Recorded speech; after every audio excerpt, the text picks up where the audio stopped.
What's up mga kuys? Good morning, magandang araw. So welcome back again sa ating YouTube channel. So po ulit si Kuya Jess Moto.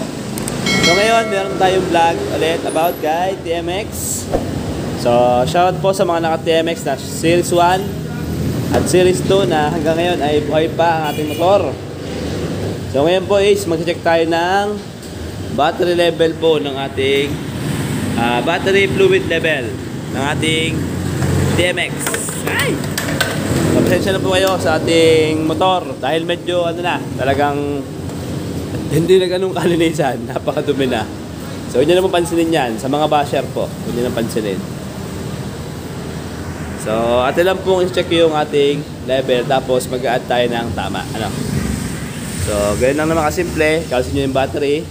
So 10mm or Philip. And then inisip natin yung ating mga terminals. Okay?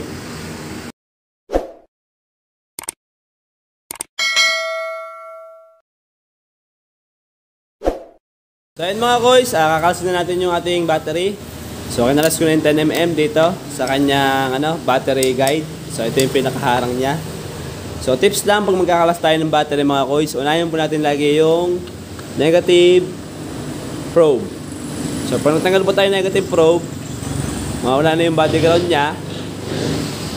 So kahit tanggalin nyo po yung positive probe tapos napadikit sa ground, hindi po siya magkakameron ng spark. So, lagi po tayong pag magkakalas, una po negative. Pag magkakabit naman tayo, una po yung positive. So, kalsin nyo lang po, gamit ay 10mm. So, yan po ay dalawa. And then, tinan nyo yung level. So, kailangan umabot dun sa upper level. So, yung battery ko, medyo na siya, nakakalahati na. Pero gumagana pa naman siya, okay, yung volts niya. Kasi pag yung volts natin, umabot siya ng 11, pababa, 10. Hindi nyo na po kaya paikutin yung ating starter motor. So, kalasin na natin yung ating battery. So mga boys, ito na yung battery ng motor na TMX natin. So ito nga palang ating video is para lang po sa mga battery po na di tubig or yung sinasalinan po siya ng tubig. So pag ganito po yung ating battery is activated na or matagal na, pangbanto lang po yung kailangan natin or distilled water, kumbaga. Hindi siya ganun katapangan. So pag bago naman yung battery natin, bagong bili, i-activate pa lang, ang kailangan po natin is battery po na puro. So kailangan po natin is matapang po yung masakit sa balat, yung Makati. So pag po yung napalagay po natin sa bagong battery is yung pangbanto lang, hindi po siya mag-activate ng ayos or hindi po niya ma-reach yung maximum na charging voltage niya or yung voltage po ng ating battery. So ngayon, tanggalin po natin yung mga takip and then lagyan natin siya ng pambanto lang na hanggang po sa ating upper level. Okay? Kuha tayo ng pangkalas nito dahil medyo masikip and then magbabanto tayo ng battery. So yan mga boys, nakalas natin yung takip. So maglalagay na tayo ng pangbanto. So yung pambanto natin is lang siya. Halos parang tubig lang, distilled water.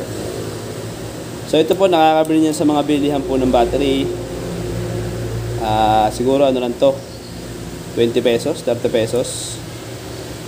So pinapan nyo lang hanggang dun sa upper level niya. So kailangan po mini-maintain po natin yung ating battery every month.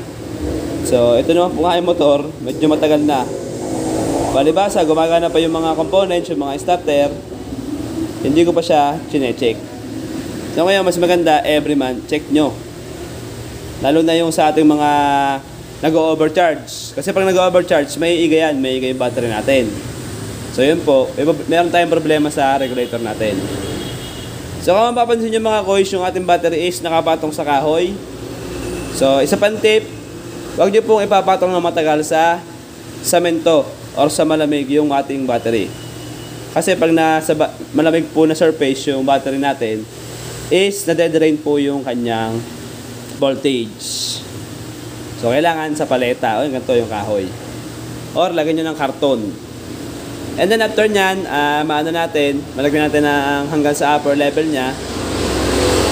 So hayaan nyo lang siyang bukas siguro mga 5 minutes, 5 to 10 minutes para yung charging nya is maano yung mga cells niya mag-charge pa. So ito nga pala ang battery nito ni Alpha is bago to. Ito is pang ano to. Pang CB125 to. So 1,000 po ito. So ngayon, sa mga magtatanong kung magkano. So 1,000 pa rin niya. Siguro nagdagdagan na siya ng konti. Kasi siguro mga 2 years na to. Nakaraan or 3 years na nung nabili ko to. So ganito lang yung ginagawa ko. Check ko lagi yung level. Pag yung level niya nasa kalahati na, kailangan magpipil na tayo ng panibago. Mamaya, 5 minutes, 10 minutes, hintayin natin. Tapos check natin yung kanyang battery voltage. A few moments later. So yun mga boys, tatakpan na natin yung ating battery. So check na naman natin yung kanyang voltage. So gamit tayo ng multi-tester. So syempre yung kulay pula sa positive. Tapos yung itim sa negative. Check natin kung ilang volts yung ating, kung goods pa yung ating battery. Okay. 12.8 volts. 12.9. So still, goods pa yung ating battery. Naabot pa siya ng 12.8.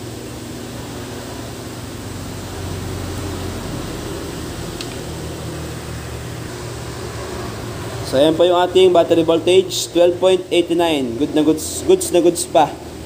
So kaya pa niyang paikutin yung ating starter motor. Okay, and then igabit na natin sa ating motor. So, and then syempre mga kuys, bago tayo magkabit ng battery, linisin muna natin yung ating mga terminal. So kita nyo, nagkakameron na siya ng parang mga corrosion. Pati po yung mismong salpakan natin ang terminal po ng sa battery. Nilisin po natin yan. So, gamitin ko po dyan is kikil or liha. So pagkalinis, kakabit na natin. So ayun mga boys, nakakudkod na natin yung ating terminal. So ito yung mismo nakadikit dun sa ating battery. So yun yung nilinisin nyo. And then, huwag nyo kakalimutan yung tube. Ito. Yan. So yun po yung pinaka-breaker ng battery. Huwag nyo kakalimutan yung kabit niya kasi pag tumulog dito yan sa mga cover, masisira po yung pintura ng cover natin. Or pag napatak sa plastic, yan, siya, masisira po yung mga plastic natin, plastic cover. So yan, kabit natin yung battery and then check natin yung kanyang charging bolts.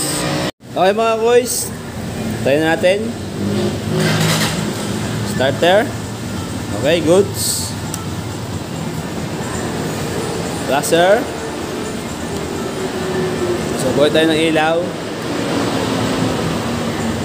Okay.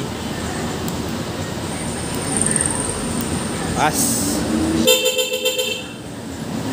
And then check tayo ng charging bolts.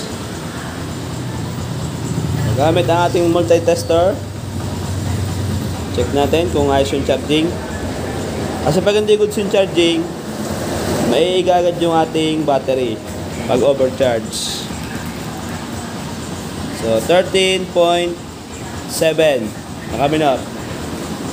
So tayo po ay makikisuyo sa ating kumpare. Pare, revolution mo. Papa-revolution natin. Okay. Okay, goods na goods yung charging natin. So dapat 14 volts pag naka-idle. So yun lang mga boys, maraming salamat. So sana may tip na naman ako nabigay sa inyo. And syempre huwag nyo kalimutan mag-subscribe and pa-hit po ng notification bell para lagi yung updated sa mga video natin kagaya nito. Okay, yun lang po, peace out.